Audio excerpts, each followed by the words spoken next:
بسم الله الرحمن الرحيم. استعداد لكأس آسيا. نكمل الحديث عن المنتخبات العربية، والمنتخب التالي هو المنتخب العراقي. قليل من الإحصائيات. تأسس عام 1948. المباراة الدولية الأولى مع منتخب المغرب عام 1957 19/10، وانتهت بالتعادل 3-3. الهداف التاريخي حسن السعيد برصيد 78 هدف. أكثر لاعب مشاركة مع منتخب برصيد 148 مباراة يونس محمود.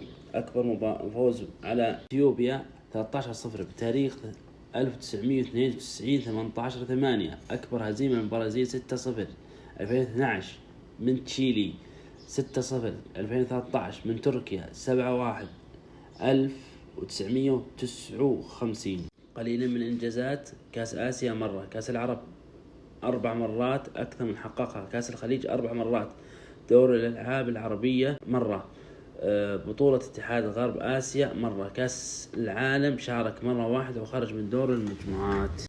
كان العراق والكويت أول دولتين تشارك في كأس آسيا عام 1972، ولكن لم يصل العراق للمربع الذهبي حتى عام 2007.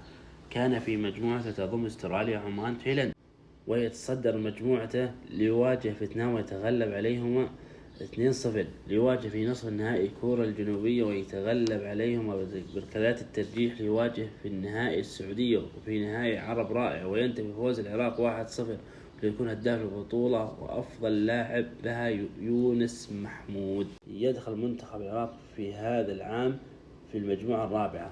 نتمنى له التوفيق والحصول على الكاس للمرة الثانية.